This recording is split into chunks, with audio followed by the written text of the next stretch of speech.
안녕하세요. 오늘은 XRP에 관련된 이야기 함께 나누려고 마이크를 켰습니다. 여러분들 아시겠지만 지금 현재 리플랩스에서는 XRP의 메인넷에 스마트 컨트랙트 업그레이드를 진행을 하고 있습니다. 근데 여러분들 이 소식을 좀 들으신 분들은 약간 헷갈려 하실 수도 있어요. 뭐냐면은 지난 4월에 이미 EVM, 그러니까 이더리움 버추얼 머신, 이더리움 가상 머신을 사이드 체인에 탑재를 했거든요. 4월에. 이미 그래서 그거에 토대로 해서 예를 들면 일본의 미쓰비시 그 투자은행과 일본의 대도시에 있는 상업용 부동산을 RWA 작업하는 거를 이미 하고 있어요. 근데 그걸 어디에서 하고 있냐? EVM 위에서 하고 있거든요. 물론 메인넷에 옆으로 탑재되어 있는 거죠. 그런데 갑자기 메인넷에서 스마트 컨트랙트, 여기도 EVM에도 스마트 컨트랙트가 있거든요. 근데 스마트 컨트랙트를 개발하고 있다. 이게 무슨 의미인지, 이게 혹시 중복이 아니냐라고 하면서 좀 헷갈리실 수가 있어요. 근데 정확히 얘기하면은 둘의 목표는 사실 동일하다고 볼 수 있어요. EVM 같은 경우도 이제 플랫폼 블록체인이 되려고 하는 거죠. 스마트 컨트랙트를 포함한, 그리고 지금 하고 있는 테스트넷에서 베타 테스팅을 하고 있는, 개발하고 있는 것 또한 사실은 스마트 컨트랙트를 통해서 플랫폼 블록체인이 되려고 하는 거예요. 그런데 뭐가 다르냐? 이제 요 EVM은 사실은 메인넷이 있는 거에다가 횡적으로 업그레이드를 한 겁니다. 횡적으로 업그레이드를 해서 이더리움 생태계와 교집합을 만들려고 했던 거예요, 사실은. 그죠? 그래서 이더리움 생태계와 함께 호환되고 왔다 갔다 할 수 있는 사실 그런 쪽의 것들을 목적으로 한 거라면, 지금 하고 있는 스마트 컨트랙트는 뭐냐면 메인넷에 그 위에 플러스하는 겁니다. 위에. 옆이 아니고요. 이제 이렇게 되면 뭐냐면 이거는 이더리움 생태계와의 교집합 이런 걸 목적으로 하는 게 아니라 원래 가지고 있던 XRP의 장점, 결제, 속도, 그죠? 덱스, 기간 위한 탈중앙 거래소 이런 부분들을 더 업그레이드 시키겠다 라고 하는 목적으로 본 메인넷 위에 업그레이드를 하고 있는 거죠. 그러니까 EVM은 횡적 업그레이드였다라고 한다면 호환성을 확대시키기 위한, 이거는 뭐냐면은 XRP 레저 블록체인 자체를 완벽하게 XRP의 본래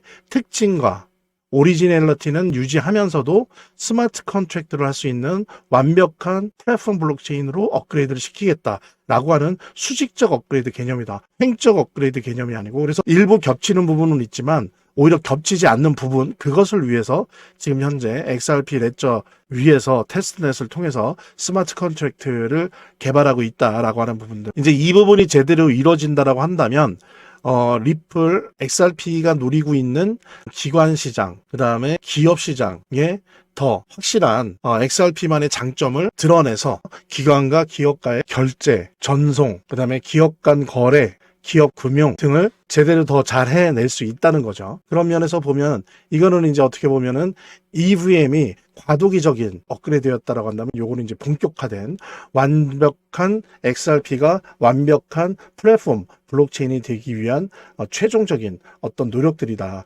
라고 이해를 하시면 될 것 같고요. 그래서 이더리움 모델과 완전히 다른 거죠.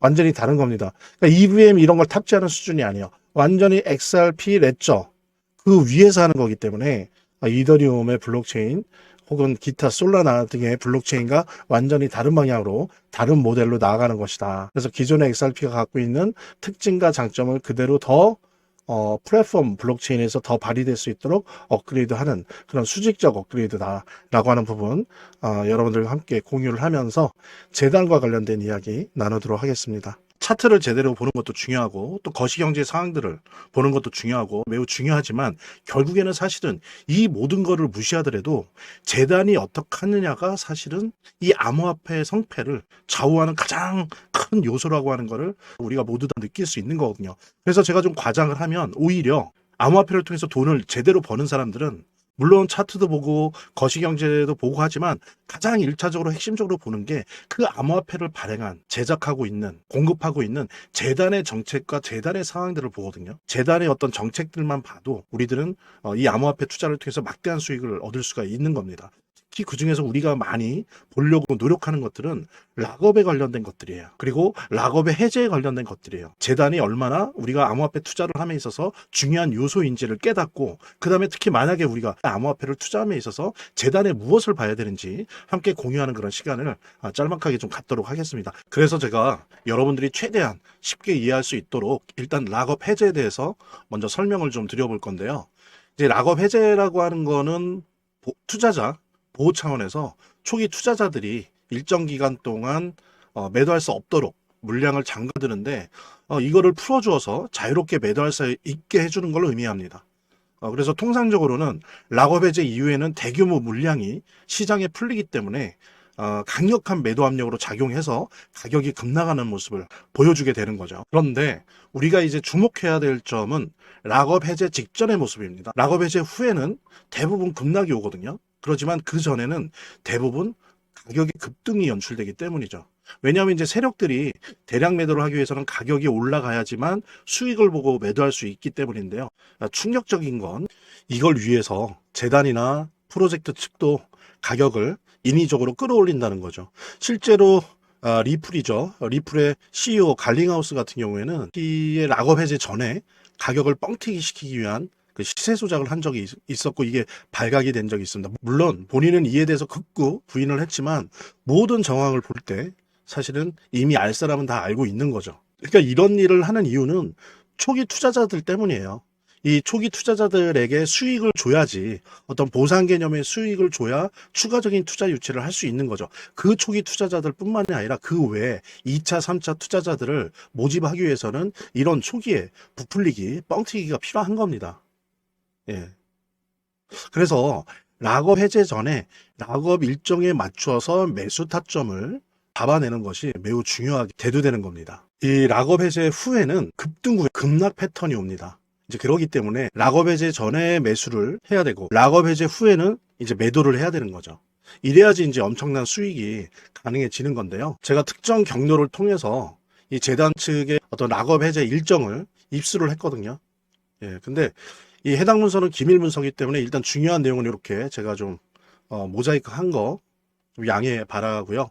그러니까 이 문서에는 이제 재단 측의 락업 일정부터 물량, 목표가까지 모든 것이 나와 있습니다. 그래서 해당 일정에 맞춰서 상반기, 하반기 이렇게 나뉘어져 있는데, 해당 일정에 맞춰서 세력들은 가격을 끌어올리고 그 다음에 이제 매도를 하겠죠. 그래서 우리도 이 일정에 맞춰서 정확하게 매수 매도 타점을 잡아 나가면 엄청난 고수익을, 대박을 노려볼 수가 있게 되는 겁니다. 그래서 여기 나와 있는 제 개인 번호 010-2592-6921, 010-2592-6921로 부자 두 글자만 남겨놓으시면 제가 확인되는 대로 이 모자이크 없는 아까 보셨던 그 문서 원본이랑, 그 다음에 이제 언제 어디서 얼마에 매수해야 되는지 그 시그널이 담겨 있는 문서를 직접 핸드폰으로 PDF 형태로 전달해 드리도록 하겠습니다. 그러니까 당연히 무료고요.